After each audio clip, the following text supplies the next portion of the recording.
Cuba. Assalamualaikum warahmatullahi wabarakatuh.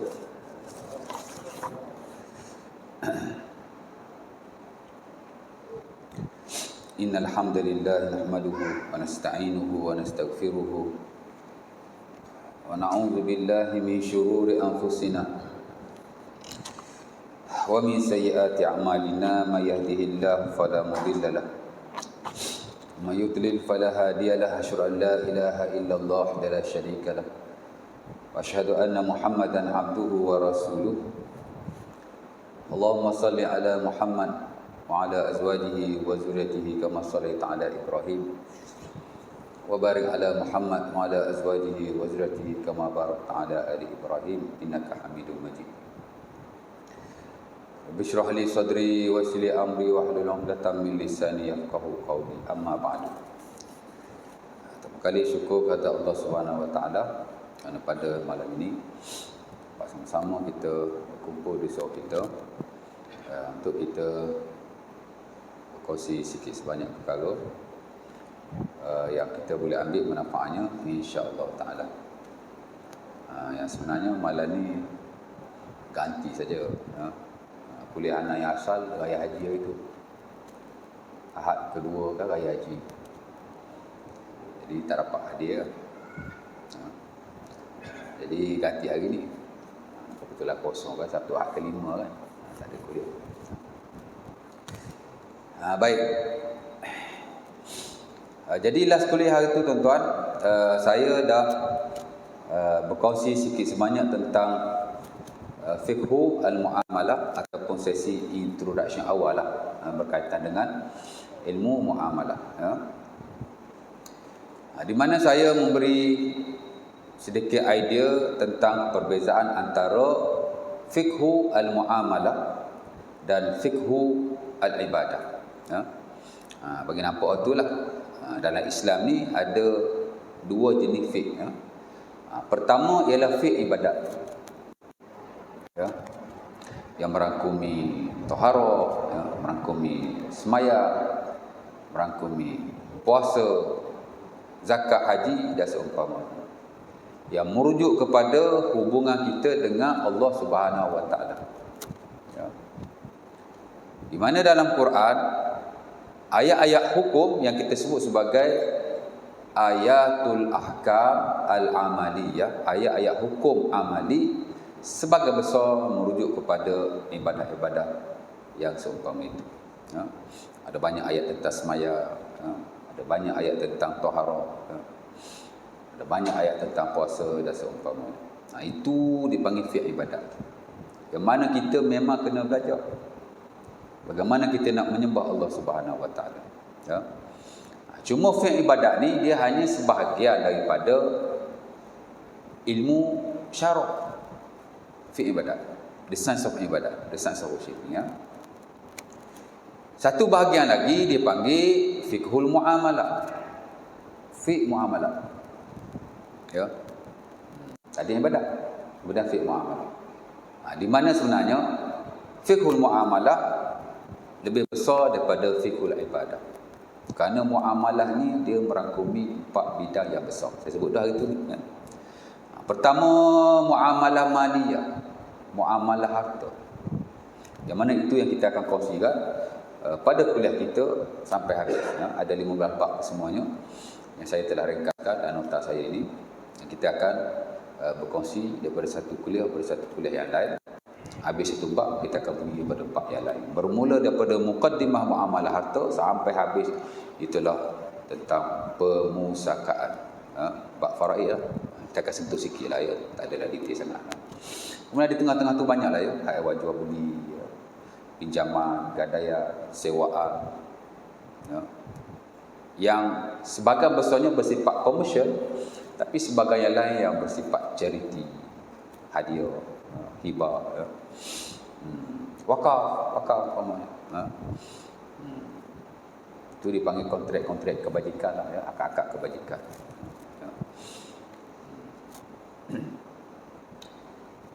Baik, jadi kita ada muamalah harta, muamalah maliyah. Hari ni kalau kita sebut muamalah, dia lebih merujuk kepada harta lah, tapi sebenarnya tidak. Muamalah ni marhumi sebagai besar daripada kehidupan kita yang bersabit urusan kita sesama kita, ya. Ada muamalah maliyah, ada muamalah usariyah, muamalah kekeluargaan. Muamalah juga. Harta ni satu hal, hak ni hak keluarga. Nikah kahwin, muamalah juga tu. Ya. Sebab tu muamalah ni bukan harta saja. Kan? Tapi bersabit dengan hal yang lain yang juga merupakan perkara yang bersabit dengan kehidupan kita. Ada muamalah kekeluargaan. Al-muamalatu al-usariyah. Dua kan? Yang ketiga ada al-muamalatul ijtimaiyah, muamalah dari sudut kemasyarakatan. Yang mana ia merangkumi dua perkara yang besar. Pertama ialah fiqhul jinayah, the science of crime. Itulah belajar curi, potong tangan, bunuh orang dengan sengaja, bunuh balik, kisos. Benda sabit dengan jenayah lah. Walaupun sebahagian besar daripadanya tidaklah diamalkan. Bukan hanya di tempat kita lah, di tempat lain pun sama juga. Ya. Tapi ilmu tu ada. Kerana muamalah, seumpama ibadat, ilmu nak jaga hubungan kita dengan Tuhan. Muamalah ialah ilmu nak jaga hubungan kita sesama manusia. Kan? Macam harta. Memanglah ilmu tu nak jaga harta, tapi sebenarnya nak jaga kita. Kan? Kerana jika harta tidak dipelihara dan disusun seumpama yang dikehendaki oleh Allah Subhanahu Wa Taala, pasal benda Allah Taala nak ni bukan buat ibadat saja, muamalah pun Allah Taala nak juga. Kalau ia tidak selari, ia akan banyak mencetuskan huru-hara. Dan of course lah manusia, kalau harta dia tidak bagus, kehidupan dia juga akan terjejas. Tak? Sebab tu pengurusan kewangan ni penting. Dan of course lah ilmu bersabit dengan kewangan adalah perkara yang amat penting sekali. Kita lihat tuan-tuan di sebahagian negara maju, di belah-belah ni lah, di timur juga lah, belah-belah China, Jepun, kadar bunuh diri tinggi. Antara satu sebabnya ialah kewangan. Tak ada duit nak bayar rumah, tertunggak, terjun sungai. Tak ada duit nak bayar kenderaan, tekanan juga tuan. Kan? Macam kita beli kereta bukan bayar cash. Cuba 2-3 bulan kita tunggu, ada duit nak pakai, kita tak bayar kereta.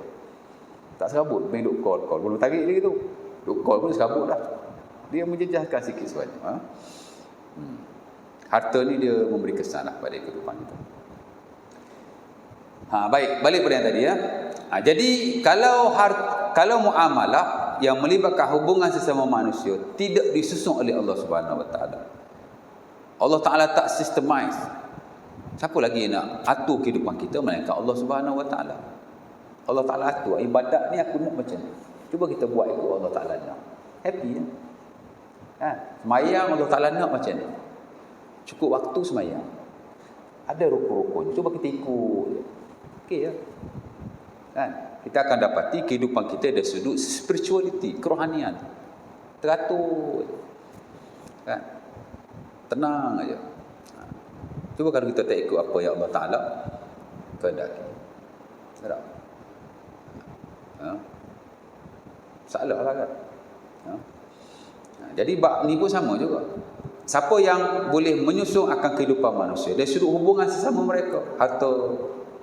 Harta ni bukan nak jaga harta tu, sebenarnya nak jaga kita. Sebenarnya. Jadi Allah Ta'ala yang susun. Kekeluargaan pun sama. Kerana sikit sebanyak kekeluargaan dia mempengaruhi kehidupan manusia. Macam tadi dia kan, kewangan dia memori juga. Tak boleh nak bayar, terjun. Kalau tuan-tuan ingat 2, 3, 4 tahun lepas, ada seorang hamba Allah ni, umur dalam 30-an, yang terjun sungai jambatan Pulau Pinang. Naik motor, dia parking tepi, dia tulis surat. Tak motor dia, terjun dulu. Orang baca surat itu kan. Ada hutang 4,000 je, ngalung tak boleh nak bayar, terjun. Kalau kita, ada 4,000 bukan banyak sangat. Kita rasa tak banyak. Tapi bagi dia besar. Tak boleh nak bayar, dia tulis. Saya ni tak boleh nak bayar, ada hutang RM4,000. Tak tahan dah, terjun, mati. Ya?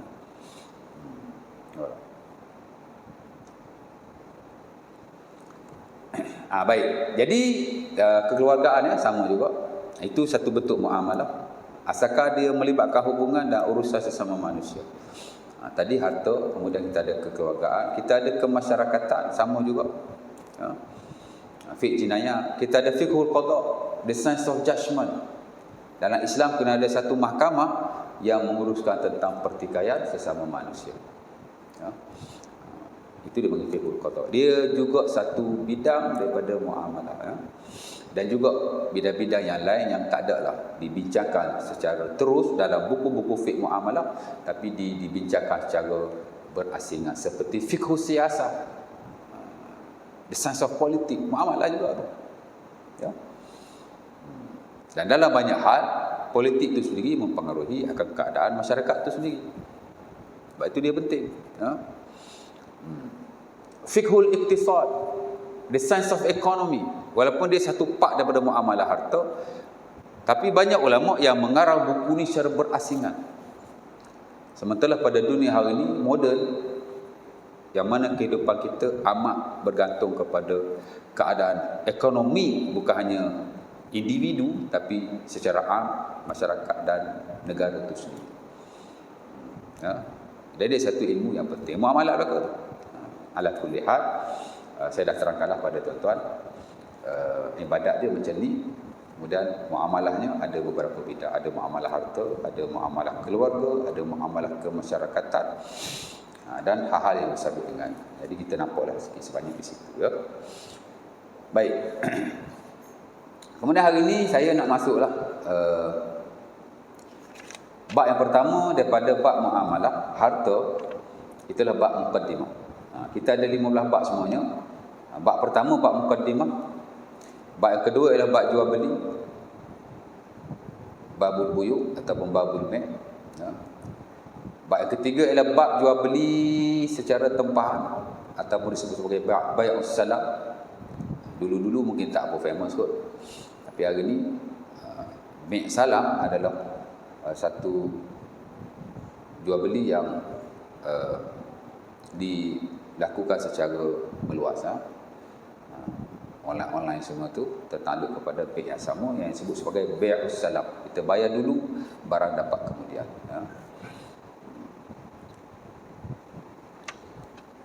Mungkin kafiat tu bezalah dengan zaman dulu, tapi sistem tu dah ada.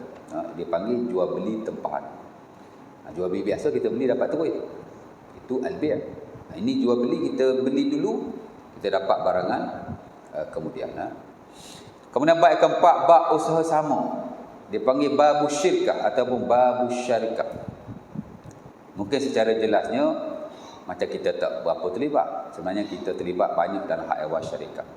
Terutama bila kita berurusan dengan bank. Ya. Ada akad-akad syarikat yang diguna pakai. Tuan-tuan beli rumah, mostly dia akan guna kontrak berkenaan, kontrak syirkah ataupun syarikah. Ya.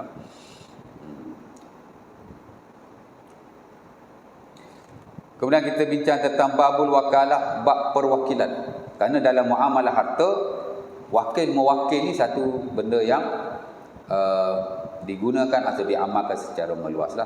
Hari ni kalau tuan-tuan berurusan dengan bank, of course dia akan gunakan akad-akad wakalah. Tak kisahlah sebab dia satu sistem ataupun akad yang penting lah. Ya. Wakalah ni wakil lah. Kadang-kadang bank tu jadi wakil pada tuan-tuan. Cuma kita tak sedar lah pasal kita sign je. Dia dulu kita sign. Kan? Apa benda sign kita tak tahu.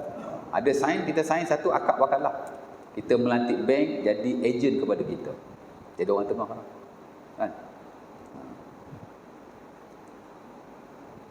Kemudian yang keenam kita ada babu al-wadi'ah, bab simpanan. Ya.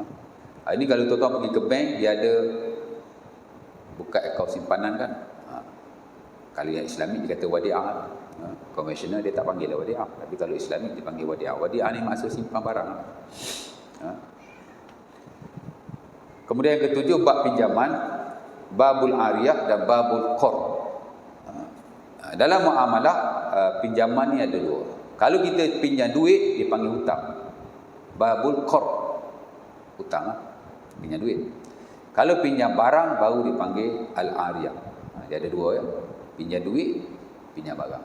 Kalau pinjam duit dia panggil hutang, kalau pinjam barang dipanggil ariyah. Itu juga kita akan bincangkan, tapi lambat lagi lah tengah-tengah sana. Yang ke-8 ada bab pelaburan, babul mudharabah. Ini banyak lah ya.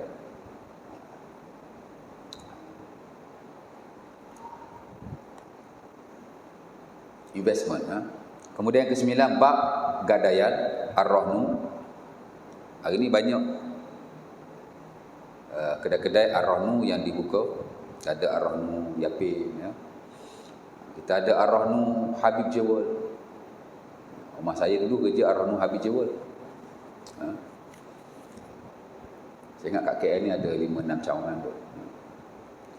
Kita ada ar-rahnu Felda. Felda ada buat ar-rahnu juga. Koperasi Pemodalan Felda Berhad. Dia pun ada banyak cawangan. Di Selangor sangat banyak cawangan. Di Sungai Buloh ada satu. Dan ar-rahnu yang lain. Ada ar-rahnu yang memang kerajaan negeri buka. Contohnya di Kelantan. Kerajaan negeri buka. Di Terengganu pun sama. Ada Kelantan dan Terengganu antara negeri terawal yang buka sistem pajak gadai Islam. Seawal tahun 1990. Kemudian diikuti oleh negeri-negeri yang lain. Bank pun ada buat sekarang ni. Ar-rahnu Exchange, Bank Rakyat ada. Bank Islam saya tak pastilah. Bank apa lagi? Baik. Ada hak bank buat, ada hak bukan bank ya. Tapi kalau di Sungai Buloh banyak juga ar-rahnu yang Islam punya. Kita ada Bank Rakyat, kita ada Habib Jewel, kita ada Felda. Tiga-tiga ada. Tapi nak lawan yang pajak gadai Cina ni tak boleh lah, banyak lagi. Besar lagi kan. 3-4 lot kedai. Saya duduk, ada satu pajak gadai tu di depan 7-Eleven. Saya kan duduk kat situ tengok kan. Banyak orang Melayu kita masuk. Kat Sungai Buloh tu banyak pajak gadai Islam, tapi situ juga ada dia. Tak tahulah. Yang saya lihat banyak pajak gadai ni nombor satu orang Melayu. Tempat kita tengok. Tak tahu lah tempat lain kan. Yang kedua orang India. Yang kedua. Cina saya tak pastilah. Biasa saya lepak kat situ saya tengok kalau tak orang Melayu, orang India yang masuk pajak gadai. Yang konvensional lah.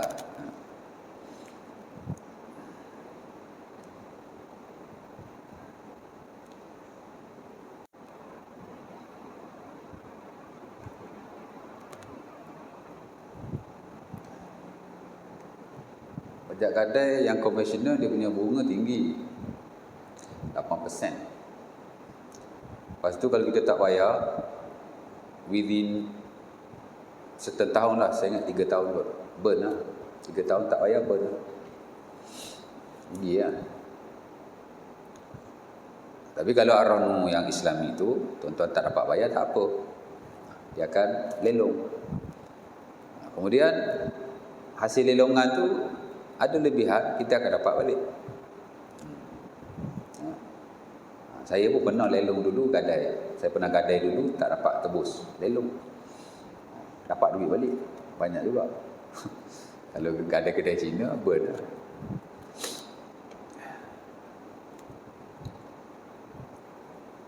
Okey, kemudian kita bincang bab ke-10, bab insurans, bab ta'min.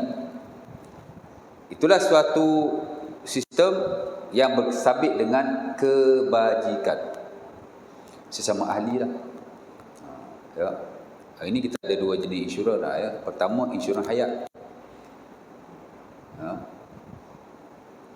Yang kedua insurans am. Insurans hayat ni itulah insurans nyawa tu lah. Yang kita masuk hibah-hibah tu kan. Itu dipanggil insurans hayat. Biasa dia ada tempoh matang lah. Saya dulu ambil tempoh matang 20 tahun. That means kalau saya mati ataupun tak boleh bekerja, dalam masa 20 tahun tu, dia akan bagi pampasan. Dulu-dulu memang ada isu insurans ni adakah ia menepati syarat atau tidak. Tapi sejak ia dikawal sedia oleh Majlis Penasihat Syariah, kita boleh kata okeylah, boleh masuk takaful. Sama ada ia diuruskan oleh perbankan yang betul-betul Islam seperti Bank Islam, Bank Rakyat, kalau dia ada keluarkan lah. Insurans dah takaful seumpama itu. Malah kalau ia berasal daripada platform yang bukan Islam bahkan, bank yang bukan Islam, tapi dia buat takaful, dia buat insurans hayat, kita boleh masuk kerana ia masih di bawah seliaan bank negara under MPS, Majlis Penasihat Syariah. Dan saya ambil insurans hayat Whole Bank, Whole bukan Islamic Bank. Tapi dia ada banyak produk-produk under MPS, under seliaan bank negara di bawah Majlis Penasihat Syariah, dan dia pun dapat anugerah.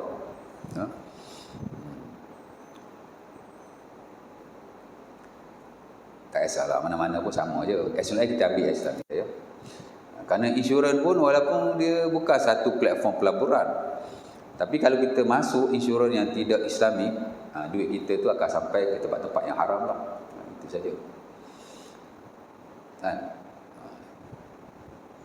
Kita tak melabur kat Genting Highland, tapi duit kita sampai sana. Itu je. Kan? Jadi cari insurans yang platform dia patut syarat lah ya. Yang ke-11 ialah bab sewaan, babul ijarah. Ya, yang ni banyak dipraktikkan secara individu kerana banyak di kalangan kita ada rumah-rumah sewa.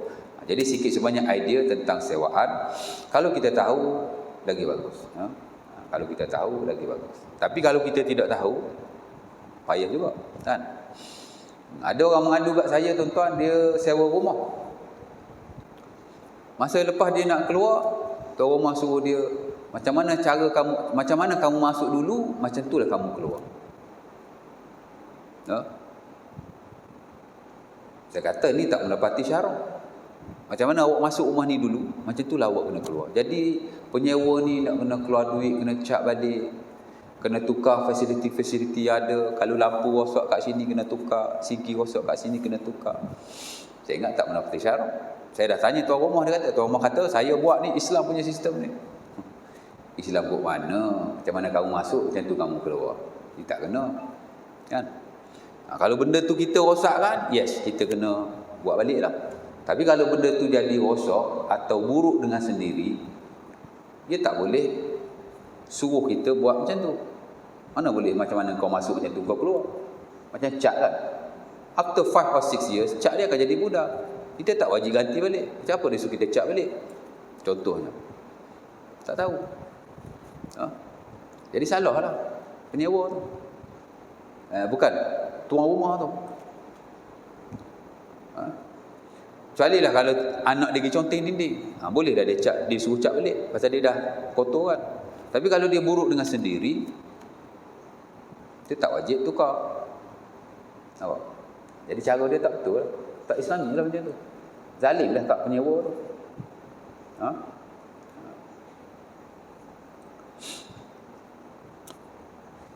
Kemudian bab yang ke-12, bab hadiah ataupun hibah. Yang mana hari ni tuan-tuan banyak sistem hibah digunakan pakai secara meluas.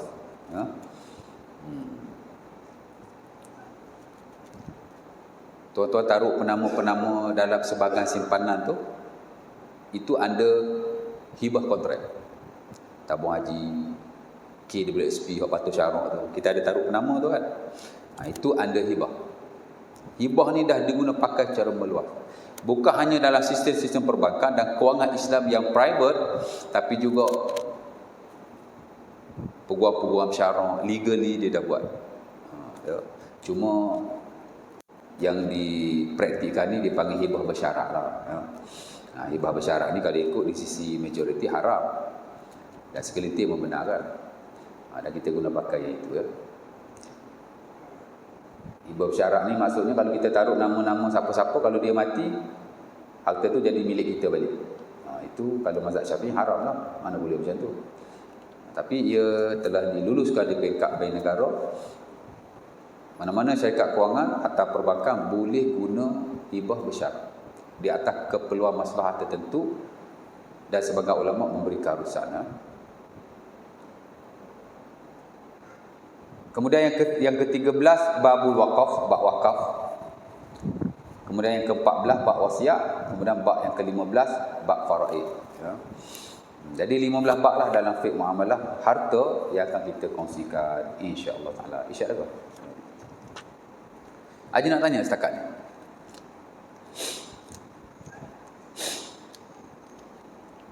Anak hidung ni bukan sesemua. Tapi dia taruh ada alat dalam ni. Anak minggu lepas masuk ward. Demam. Lepas tu anak ada masalah pernafasan, rongga hidung sempit. Operate dah bagi besar. Dia taruh alat dalam ni, ada alat ni. Sumbat sikit. Hari Rabu ni baru nak pergi buka.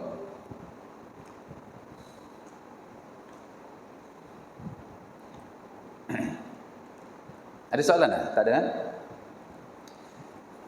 Baik. Jadi kita akan kongsikan 15 bab berkaitan dengan muamalah harta. Di mana ini hanya sebahagian daripada muamalah harta yang sebenar. Kalau nak diikutkan, dalam Kutubul Muamalah, The Science of Human Dealing, kita ada tak kurang daripada 40 bab yang besar. Saya ambil 15 saja. Yang mana ada hubung kait dengan pengamalan kita zaman moden. Especially yang berkait dengan urusan harian kita ataupun perbankan kita. Kalau nak dikirakan muamalah harta dalam Islam, more than this. Banyak lebih daripada ini. Hatta nota pun saya ada dua. Satu nota yang klasik, merangkumi kesemua haiwan muamalah dalam fiqh muamalah. Satu nota yang contemporary lah. Contemporary hak ni lah, kecil je kan. Hanya basic-basic. Jadi saya sedut daripada ni hanya 15 bab saja. Dan saya ajar di universiti berkaitan dengan muamalah kontemporer hanya 15 bab ni saja.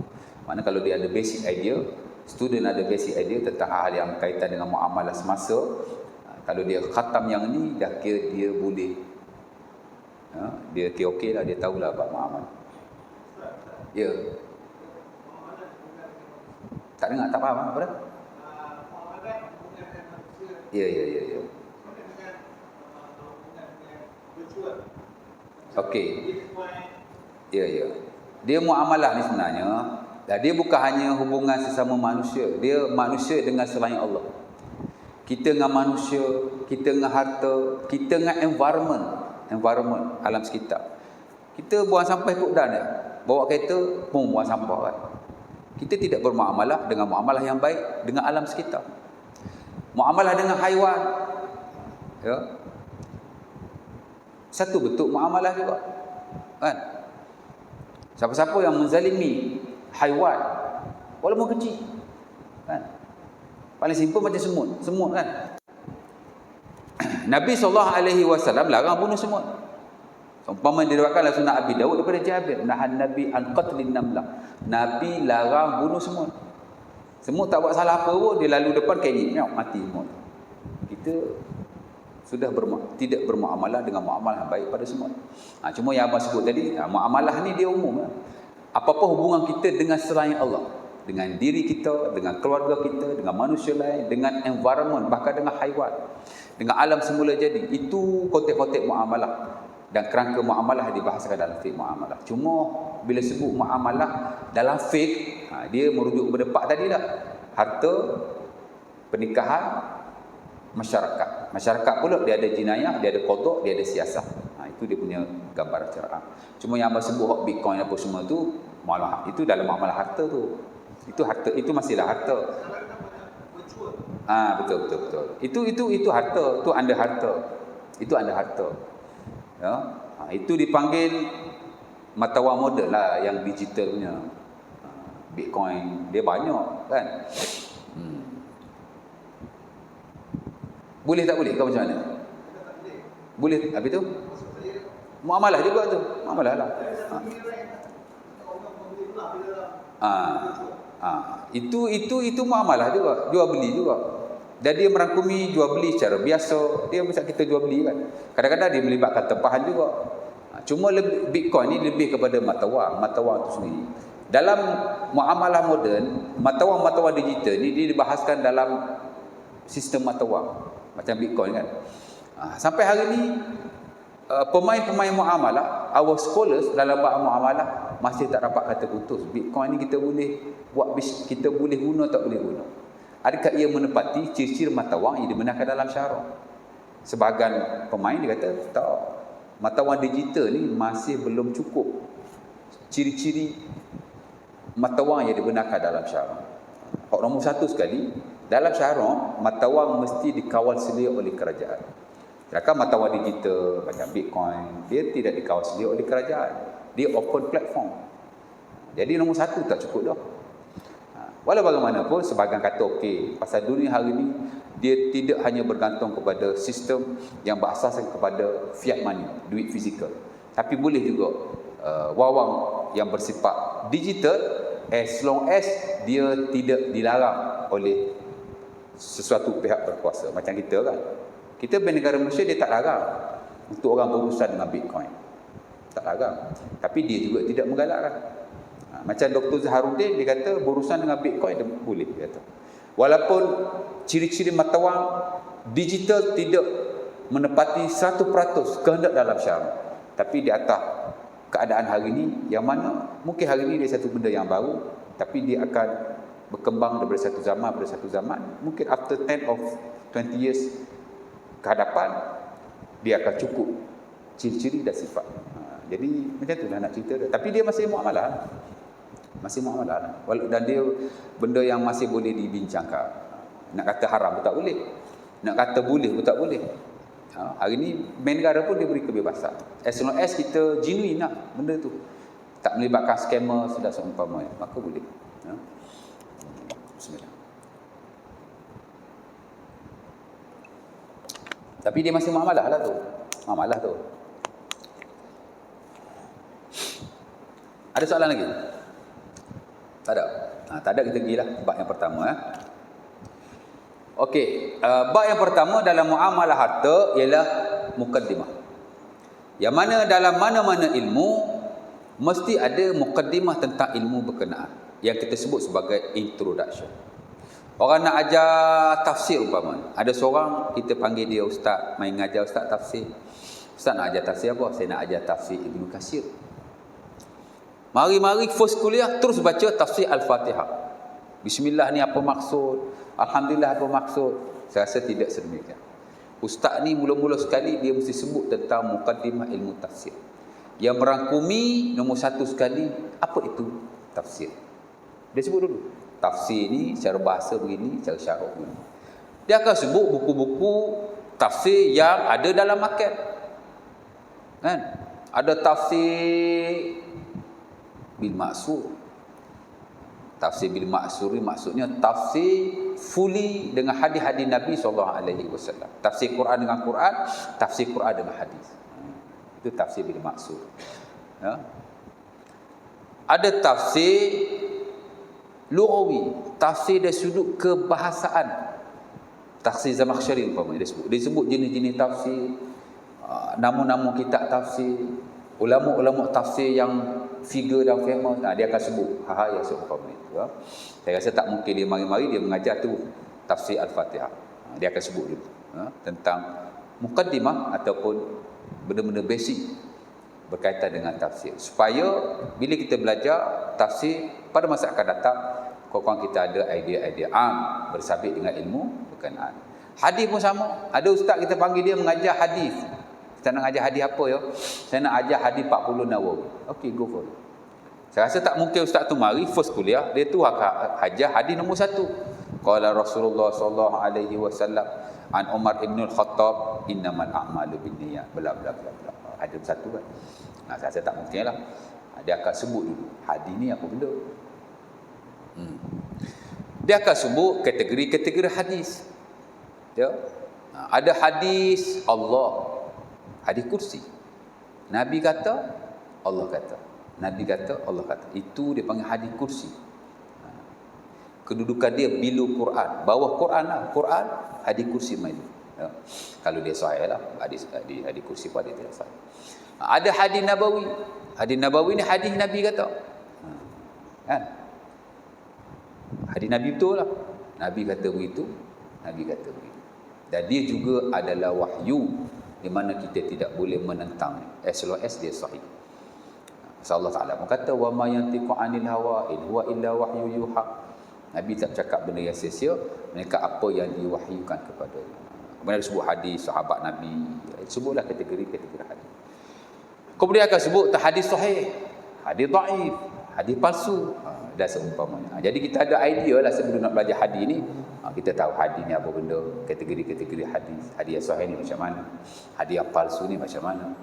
Ya. Barulah dia akan masuk hadis yang pertama. Sampailah kepada hadis yang ke-43. Betul lah. Hadis 40 Nawawi ada 43 hadis.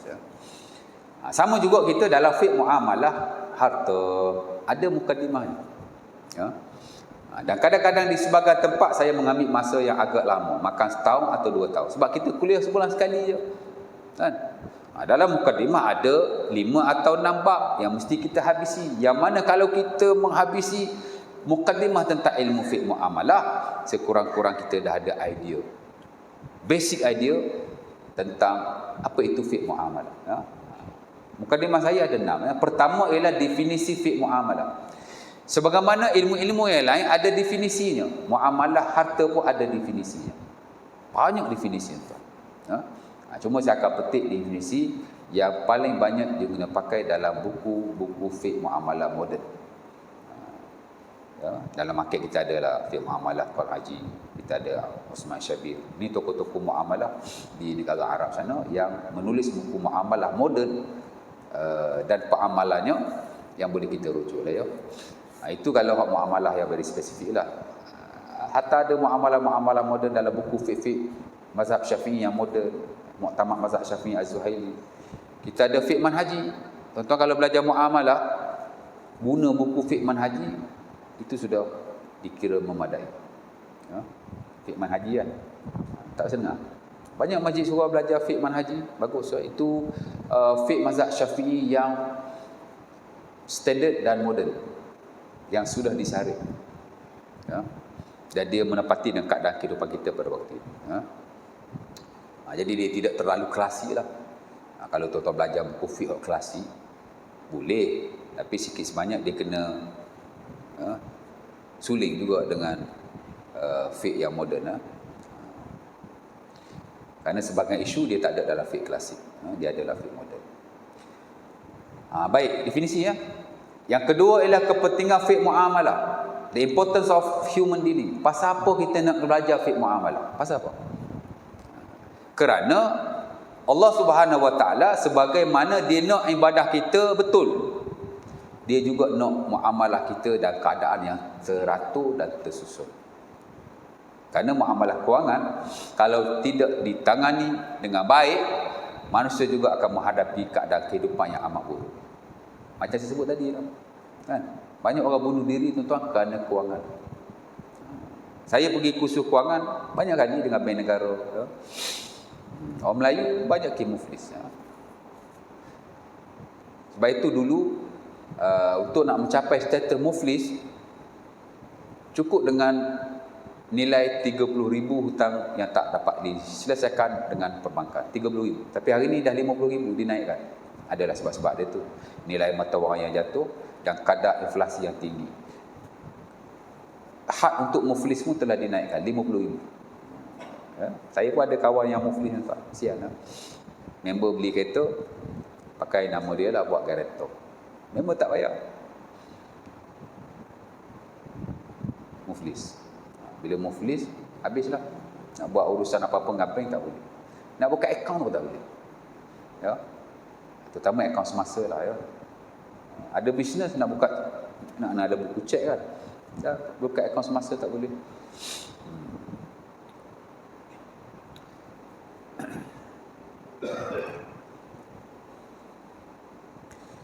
Kemudian yang ketiga kita akan bincang tentang sumber fiqh muamalah. Dia panggil masadir al-muamalah. The source of muamalah. Kita ambil daripada mana fiqh muamalah ni? Ya. Of course kita ambil daripada Quran. Kerana dalam Quran terlalu banyak ayat tentang muamalah. Ada 500 ayat keseluruhannya. Sebahagian besar daripadanya ialah ayat-ayat muamalah harta. Allah Ta'ala ajar tentang jual beli, ya. Allah Ta'ala larang riba. Allah Ta'ala ajar tentang hutang. Hutang pun Allah Ta'ala ajar dalam Quran. Seawal surah Al-Baqarah. Kerana zaman Rasulullah SAW, hutang adalah satu kontrak yang sudah diamalkan secara tradisi. Before Islam. Cuma sebelum Islam tu dia hutang, dia pakai riba lah. Dia panggil riba jahiliyah. Ya.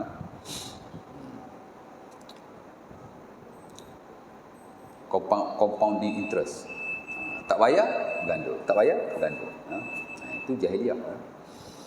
Hari ni pun diamalkan juga dalam sistem konvensional, ada sistem compounding. Itu jahiliah.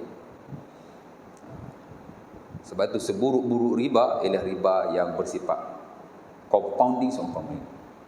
Kan? Tak payah je tambah, tak payah tambah. Cuma alung dengan perbankan ni bezalah. Perbankan ni dia sistematik sikit, tak nampak sangat dia boleh jahiliah tu. Ya. InsyaAllah. Okey, yang kelima, elemen fiqh muamalah. Di mana dalam muamalah harta ada beberapa elemen yang penting, dan elemen yang terpenting sekali ialah elemen harta. Kita mesti tahu harta-harta yang halal dan kita mesti tahu harta-harta yang haram. Ya. Yang saya kira kalau kita belajar harta-harta yang halal dan harta-harta yang haram, ia sudah merangkumi sebahagian besar daripada muamalah harta. Hak betul-betul fardu ain, hak kita kena tahu. Hak mukaddim masa baca tadi bukan fardu ain belaka tu. Hak betul-betul fardu ain ialah belajar harta halal dan harta haram. Hak tu hak betul-betul fardu ain. Hak lain ni tak fardu ain pun. Ya. Definisi muamalah fardu ain tu. Apa maksud muamalah? Dah suruh bahasa dah syarak. Oh, saya tak tahu berdosa awak dia. Tak ada. Ia sekadar untuk kita tahu dan ada sedikit idea tentang apa itu muamalah dalam syarak. Azan tak? Oh, okey. Azan dulu lah.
Okey, baik.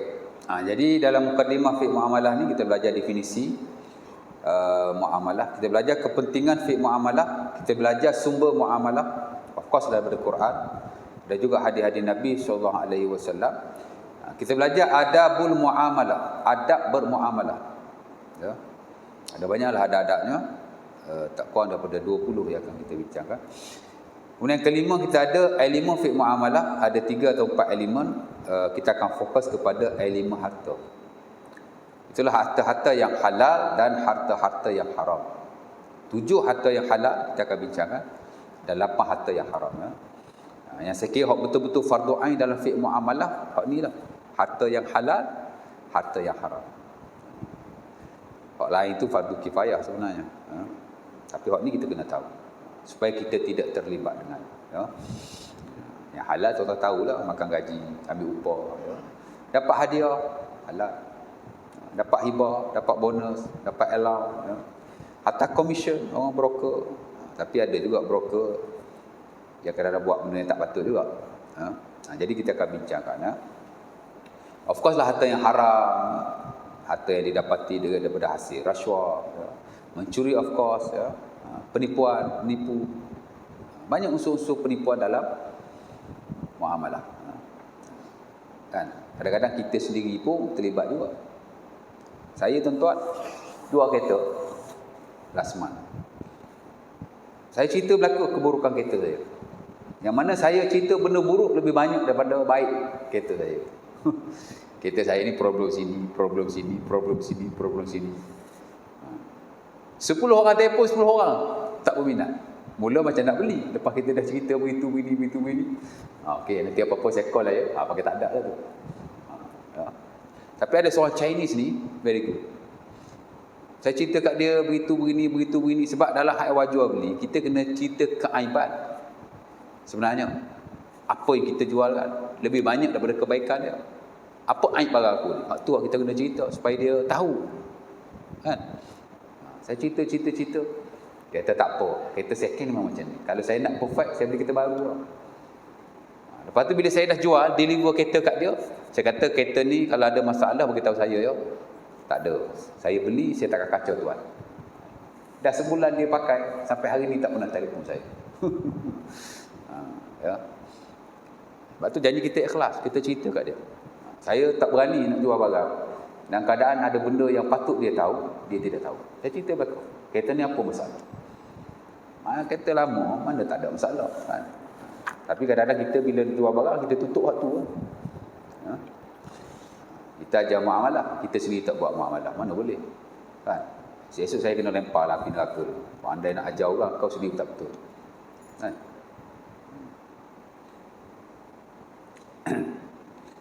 Dan akhir sekali dalam mukadimah, kita akan bincang tentang perbankan Islam, Islamic banking, di mana ia adalah suatu sistem perbankan yang berlandaskan syarak. Saya kena kata macam tu, kerana itu yang disebut dalam resolusi bain negara bersabit dengan pematuhan hukum hakam syarak dalam kewangan Islam. Ada juga benda tak apa nak tepat tu, tapi kena cerita waktu dulu. Islamic banking ada suatu sistem yang mematuhi syarak hari ini. Mungkin ada dakwaan-dakwaan tertentu, polemik-polemik tertentu, tapi secara amnya itu pilihan yang kita ada, dan perbankan yang ada ni dikawal sedia dengan baik. Dan kalau kita lihat, biasalah tuan-tuan, benda baru kan, kadang-kadang dia ambil masa. Tuan-tuan ingat bila negara kita memperkenalkan Islamic banking pada tahun 1983, dia boleh terus eradicate konvensional? Tak boleh. Kerana konvensional dia bersifat global. Dan of course, dia banyak mempengaruhi soal-soal kewangan di peringkat dunia. Jadi kita pun nak faham juga. Jadi yang mana kita boleh ikut, kita ikut. Dan sebaik-baiknya apa-apa urusan kita buat, ambil yang Islam. Itu saja yang kita boleh beritahu. Tapi saya akan sebut sikit banyak aturan-aturan dan prinsip-prinsip yang ada, yang saya sedut daripada resolusi bain negara. Dekat internet tuan-tuan boleh baca. Setiap tahun bain negara dikeluarkan resolusi, tuan-tuan boleh download. It's about 200 pages.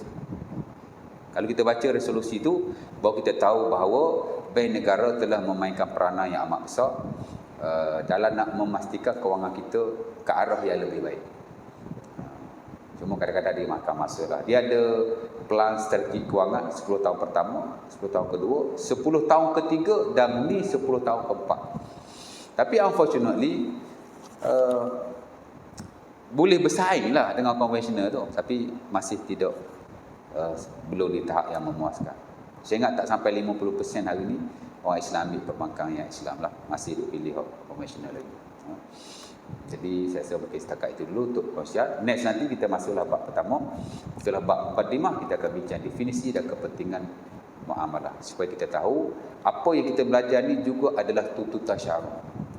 Sebagaimana Allah Ta'ala nak kita beribadah dengan baik, Allah Ta'ala juga nak kita bermuamalah dengan baik.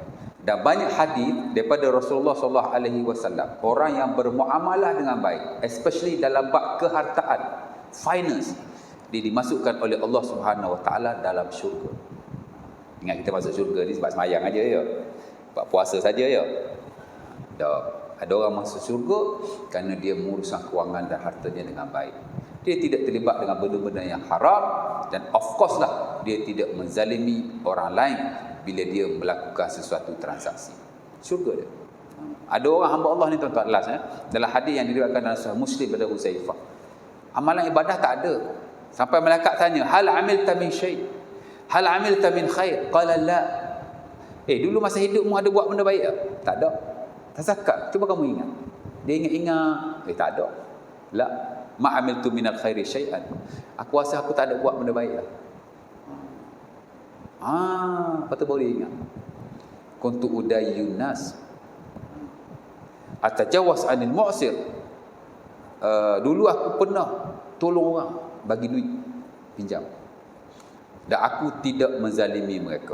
Kalau mereka tak cukup wang, aku akan beri tempoh yang panjang tanpa aku kenakan riba ke atas. Dan kalau dia betul-betul tidak mampu, miskinlah, kadang-kadang aku lepaskan.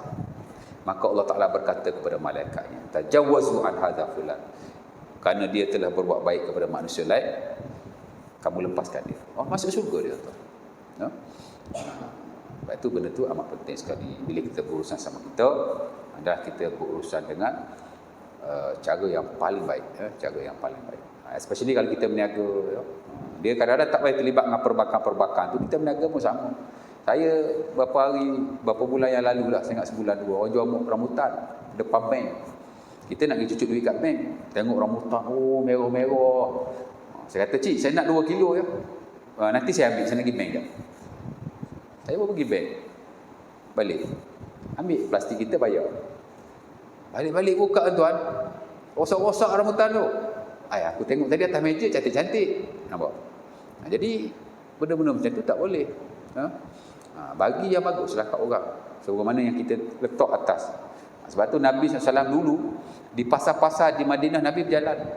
Jalan. Apa Nabi buat? Nabi cek produk-produk yang mereka jual ni.